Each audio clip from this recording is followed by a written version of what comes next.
Welcome everyone to the beginning of my 2020 NFL season team-by-team recaps. It's exciting, isn't it? Yeah.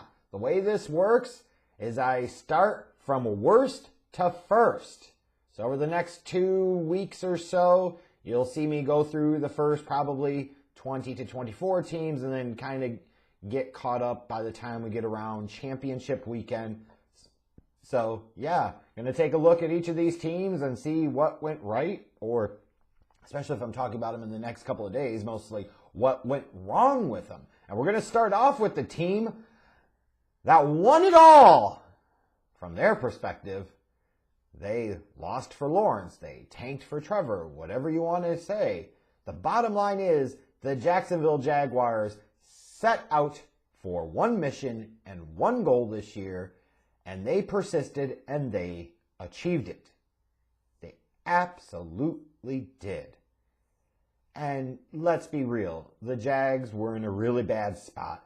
You have no long-term answer at quarterback. You can believe in the Minshew magic garbage all you want, but he wasn't the dude, and they knew that.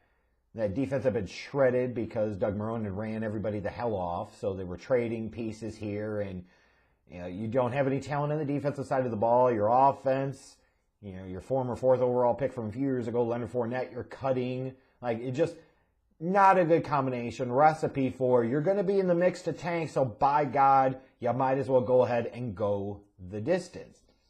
And it was interesting because that week 1 game against the Colts, they came back and won, and you're thinking, okay, maybe we're wrong about the Jaguars. Maybe they're not so bad. They won't be good, but maybe they won't be top of the draft bad. And after that, the commitment to the tank was real. And they went on to lose their last 15 games of the season. You know what? They got that taste of victory out of the way at the beginning, and they said the rest of the way, that's enough of that foolishness. And from the Jaguars standpoint, what looks like is going to be a very strong quarterback class. If there's going to be a year to tank, if there's going to be a year to suck hind tit, this is the one.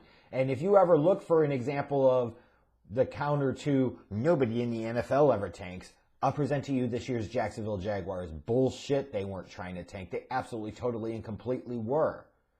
Because even when Gardner Minshew was healthy, they were starting Mike Giraffe Neck Glennon. That's all you need to know. If you watch that Bears game, when you want to see a team that is truly committed to the tank, you saw it there. That's all you need to know. So what happened with this team this year? Well, they sucked. They had 7 games on offense where they scored less than 20 points. As much as you talk about sometimes these teams at the top of the draft have really bad defenses, usually these teams at the top of the draft have horrendous offenses. Usually. They just can't score any damn points. And that is at a premium in the league today more than it ever has been. And when you're running out a quarterback rotation of Gardner Minshew, Jake Luton, and fucking Giraffe Neck Glennon, how many games do you really reasonably expect to win? Sure, DJ Chark continues to develop, their former second-round pick wide receiver out of LSU, and he looks like he's a long-term keeper that they could build around on offense. James Robinson, the running back, undrafted player, came in and had a fantastic season this year. A nice, pleasant surprise. Those types of guys that you hope to find for your organization that, come out of the woodworks and can come in and, plug a hole, fill a void, and give you some contributions. James Robinson, when he was in the lineup this year, absolutely gave him some major contributions. But it wouldn't have mattered anyways because this defense was gutted. They were god-awful. They had 9 games where they gave up more than 30 points, including 2 of them where they gave up over 40. And then even when you look a next step beyond that, they had 3 more games where they gave up at least 27 points. You're talking about a team a few years ago that had an absolute elite championship-level defense to now they're one of the absolute worst units in the league. And when you're trading away the Calais Campbells of the worlds, and you're trading away the Jalen Ramseys of the worlds, and you have all these other things, Telvin Smith is gone, and you can go on and on and on, it's not that surprising to see that this defense was going to be really, really bad. Nothing about this is a surprise. And if you ask yourself, well, why are the Jaguars in this position? It's because they put themselves in this position. Look at their first-round picks since 2011. Blaine Gabbert, Justin Blackmon, Luke Joeckel, Blake Bortles, Dante Fowler, Leonard Fournette. Ooh. Right? Ooh. Don't forget about Jalen Ramsey mixed in there. Like I said, Fournette, Taven Bryan.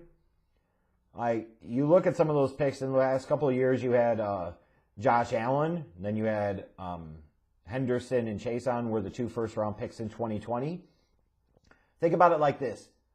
They've had multiple quarterback picks, and they've botched horribly on both of them with Gabbert and Bortles. And they've missed on a total of 5 top 5 picks, if you include Bortles in that, because you've also got Blackman and Jokel and Fowler and Fournette. And you say, well, Fowler wasn't a total dud. You know, he went to the Rams and played okay, but he was a bust for the Jags based off of where they took him, absolutely. So you're talking about 5 top 5 picks that are no longer with the team. They've missed twice in the past decade on the quarterback position. No first-round picks from 2017 or before still on the roster. No wonder the Jags were in a spot where they could tank this year, because they put themselves in this position. And the fact that Shad Khan continued to allow David Caldwell, the general manager, to run this team into the ground before he finally decided to fire him this year was astoundingly stupid to me. Like, all those years of David Caldwell going back to, what was it, 2013, 2014? You got one measly playoff appearance? And you're going to continue to keep this guy around? Yeesh. And then they let Doug Marrone come back in 2020. That was even more astoundingly stupid to me.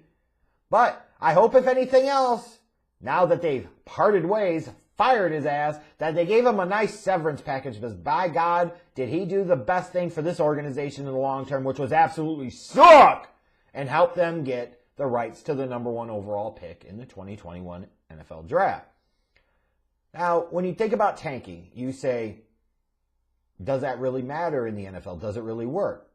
You could certainly say, hey, when you have a chance to get a potential franchise-changing quarterback, and losing a lot in 1 year can get you that guy and put you on the right trajectory for the next 10, 12, 15 years, then yes, tanking makes sense. Tanking absolutely, positively is worth it.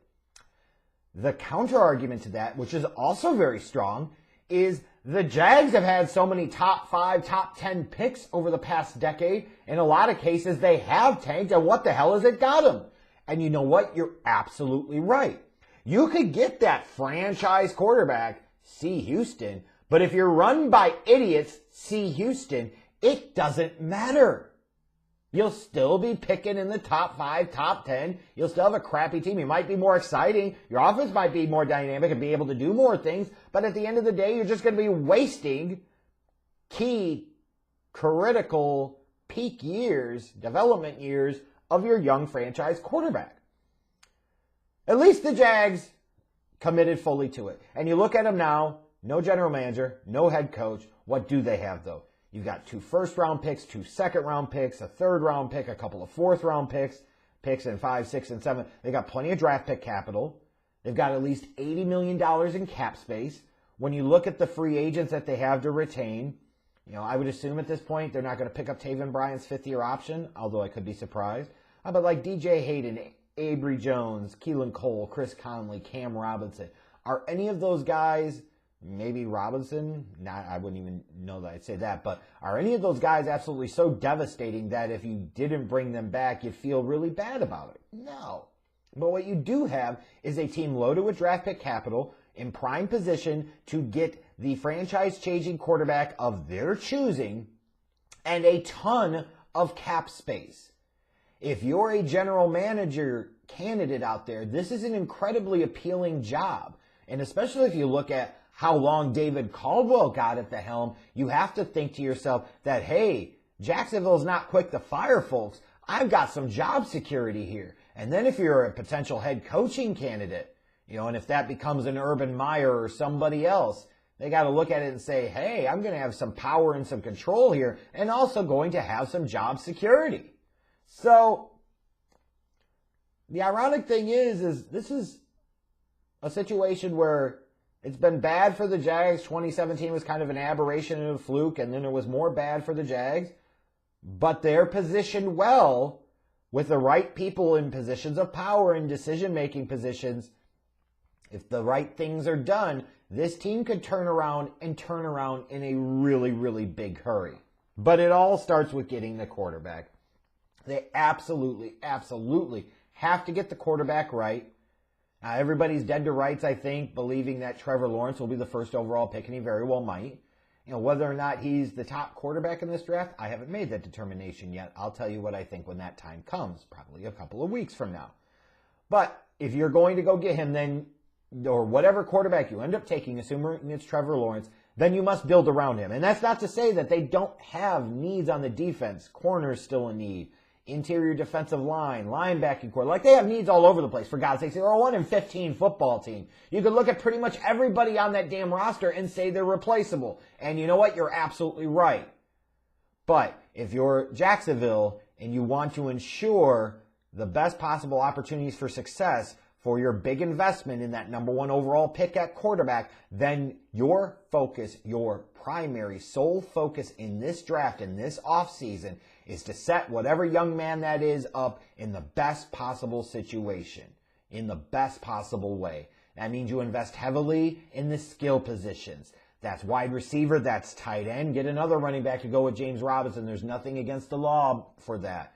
Build up that offensive line, combination of free agency and the draft. Like, go out there and fix the offense. You are positioned with draft capital, the potential to get a franchise-changing quarterback, the potential to get some type of, very smart offensive coach, and lots of draft capital combined with cap space. This is a situation where you could fix this offense legitimately in one off season.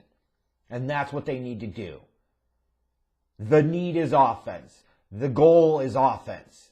Fix the offense, build your offense around that young franchise guy. And if they do that this offseason, but it all starts again with the right hires as general manager and head coach, then you're talking about a Jacksonville squad that, could be in a much different spot in next year, the next couple of years after that.